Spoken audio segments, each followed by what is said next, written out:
Well, Iran has enough uranium to make 12 nuclear bombs in 5 months, warns a former UN weapons inspector, David Albright. And the Biden administration appears ready to do whatever it takes to silence Iran with the help of members of the United States Congress, who are, of course, banging the drums for war, have already given the president authorization to attack Iran.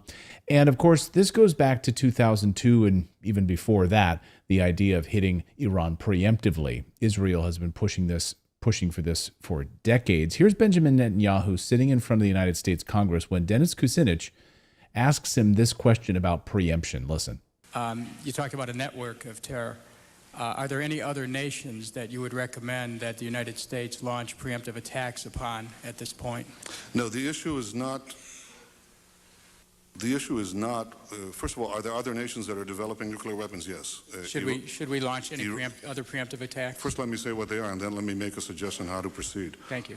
The answer is categorically yes. The two nations that are competing with each other, who will be the first to achieve nuclear weapons, is Iraq and Iran. And Iran, by the way, is also outpacing Iraq in the development of ballistic missile systems that they hope will reach the eastern seaboard of the United States within 15 years.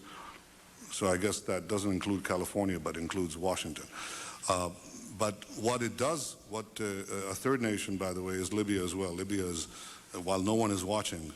So Iraq, of course, that's why he's there pushing that. But Iran also, and oh, by the way, Libya, because we've got to get those guys. So 2 out of 3 already in hindsight. So one more on that list for us to take out. Former UN weapons inspector Scott Ritter is here to assess all of this and more. Scott, great to see you. Welcome back to the show. Thanks for having me. So let's talk about, first of all, David Albright, former UN weapons inspector. Is he a former UN weapons inspector and he's now beating the drums? I find the timing of all of this very, very interesting, that Iran is about to have nuclear weapons. Maybe they already do, and we should probably hit them. We should probably attack them right now. David Albright had a brief interaction with the International Atomic Energy Agency's Iraq inspection group. He was invited to participate in an inspection where they were reviewing documents that had been acquired after Hussein Kamal, the son-in-law, had defected. He's not an inspector. He has no inspection qualifications. He's an outside expert, in quotations we'll put, who came on one mission and has made a career of it afterwards, likening himself to people like myself who spent years planning missions, executing missions, and interacting with the international community about this. I just think if a guy has to falsify his resume to burnish his credentials, then you might want to think twice about the message. But let's focus on the message, not the messenger. This is a man who has been pushing for the violent disarmament of Iraq back in the day. He's a man who bought into defector Hider Hamza, gave him a platform to lie about Iraqi nuclear weapons capabilities. He promoted Hamza's efforts to say that Iraq was pursuing a nuclear weapons program, had a nuclear weapons program worthy of war. David Albright has the blood of thousands of Americans and millions of Iraqis on his hands. He's not an innocent academic. He's not an objective observer. He's an advocate for Israeli policies of regime change in the region. And he's been advocating for conflict against Iran for some time now. He has been at the front of selling a falsified Israeli narrative about Iranian nuclear intentions and capabilities. It's clear to anybody who has a modicum of expertise on Iran's nuclear program that Iran is not pursuing a military program. Iran has made a decision to do that which it is permitted to do under Article 4 of the Nuclear Non-Proliferation Treaty. I want to make that point to everybody. Iran is in violation of nothing. They're not even in violation of the Joint Comprehensive Plan of Action, the JCPOA, the Iran nuclear deal, because the United States and Europe The United States has backed out and Europe has failed to implement. So Iran has done what it is permitted to do in accordance with paragraphs written by the United States under the assumption that Iran would be the party in noncompliance. Iran is withdrawing from its obligations, until which time the United States and Europe abide by their commitments. Iran is violating no law. They're doing what they're permitted to do under Article 4. They're doing that which they would be permitted to do when the JCPOA reached maturity in any event. So this is not a push for nuclear weapons. This is David Albright, providing a background chorus, so to speak, for Benjamin Netanyahu's ongoing song of war against Iran. I think that's fascinating, a background chorus, because I found the timing of this to be pretty interesting, right? At the moment we hear Iranian-backed groups attack American soldiers in these bases, which, by the way, why do we have so many of these bases scattered around in these illegally occupied areas, whether it's Syria or Jordan or all over the place, right? Even in the New York Times, the Biden administration has admitted that, it's only a matter of time before American forces in these regions are targeted or hit. Well, shocking. Shocking. They've been telling us for years they don't want us there. Why are we in these areas illegally in the first place? So it's only a matter of time, and the Biden administration admits this. They're sitting ducks. It's almost like they're putting them out there on purpose as decoy pigeons or something, waiting for these Iranian-backed groups to attack us, and that's a justification for us to do something to Iran. Am I wrong about that? Maybe it's just my cynical nature. Well, in this case, remember, the Biden administration inherited this forced posture. This is something that began under the Obama administration. Of course, Biden was the vice president, but it was continued under Trump.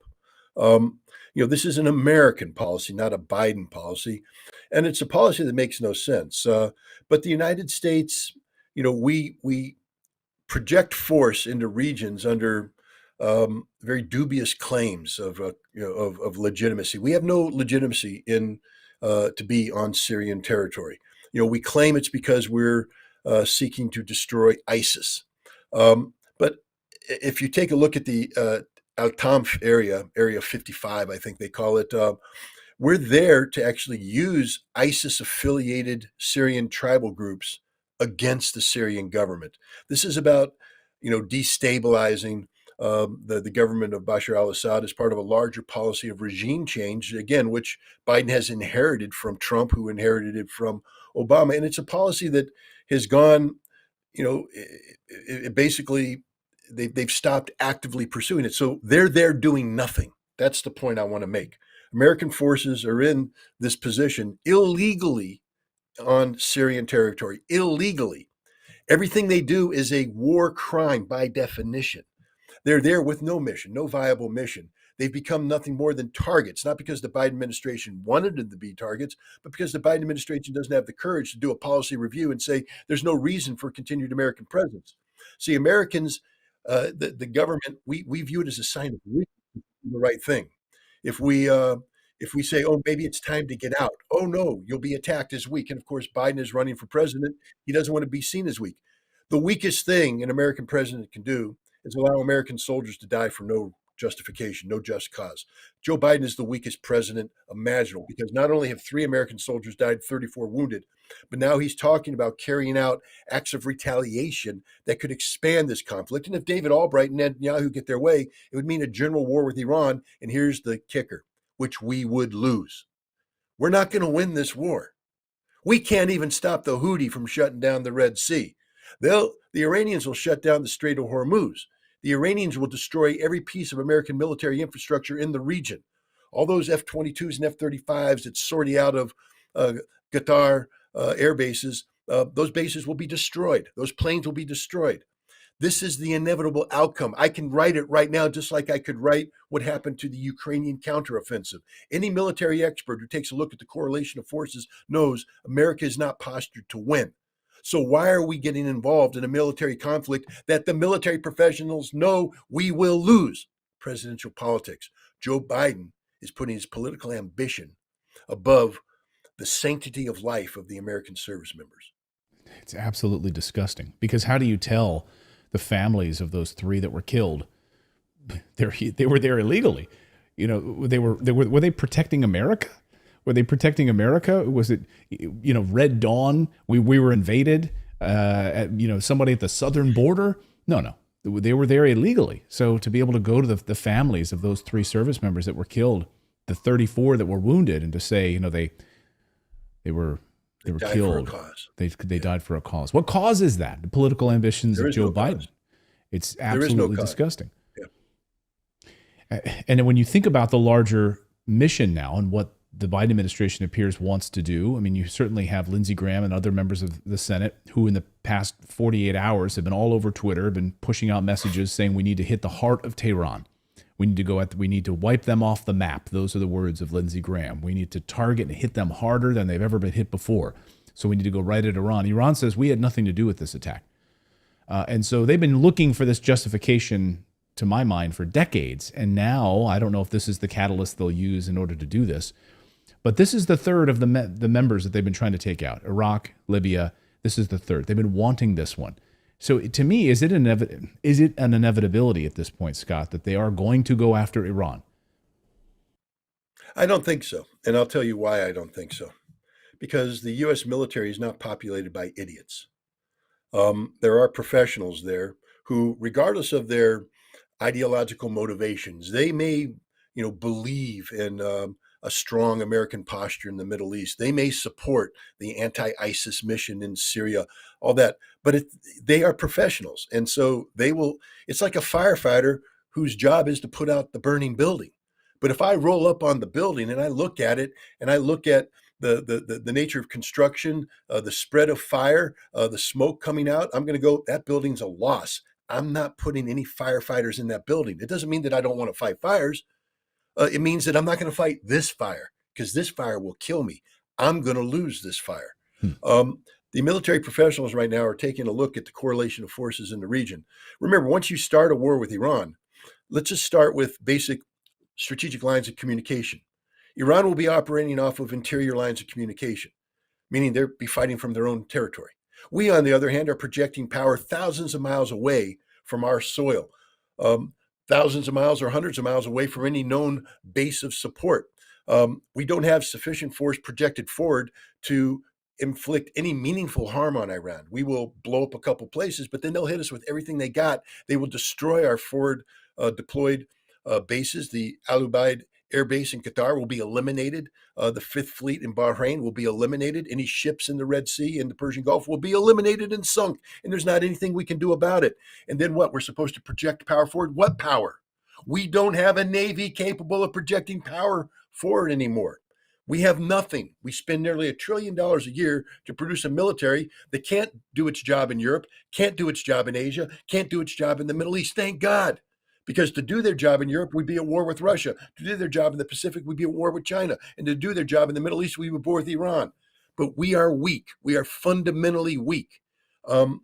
This is the danger of overdoing deterrence. It's one thing to flex your muscle with deterrence, but deterrence only works if the other side believes that you can follow through on the action that you're promising to do if they do something.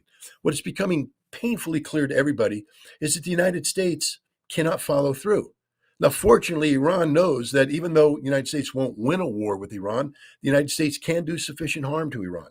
Iran is on the cusp of an economic recovery. They have a very bright future ahead of themselves. They're looking for peace, not war. This is why the Chinese helped broker reconciliation with China. This is why Iran is joining BRICS, joining the Shanghai Cooperation Organization. They're looking for this great future of economic growth and prosperity. The last thing they want to do is throw it away in a war. So Iran's not looking for this war. It's America looking for this war. Iran will do what is necessary to convince the Americans that this is not a war worth fighting. And hopefully the military professionals will be pounding on the Oval Office door telling Biden, can't do this, boss. If you start this conflict, it's not going to end the way you want it to. And, the military doesn't do politics, but maybe somebody on the National Security Council will say, this is the fastest way to guarantee that you will lose the election in November 2024, because you will be the wartime president who got his ass kicked by the Iranians. Oh, from your mouth to God's ears. I hope that's the case. Positivity. Absolutely. I hope that's the case. Scott, great to see you. Thanks as always for your insight and your analysis from a real UN weapons inspector. We appreciate it. Thanks for having me. I really hoped you enjoyed watching this video. You know, YouTube thinks that you'll actually like this next video right here. It's personalized based on your own viewing habits. So if you watch the video, please leave a comment. Let us know what you think about it. And we will see you next time, everyone.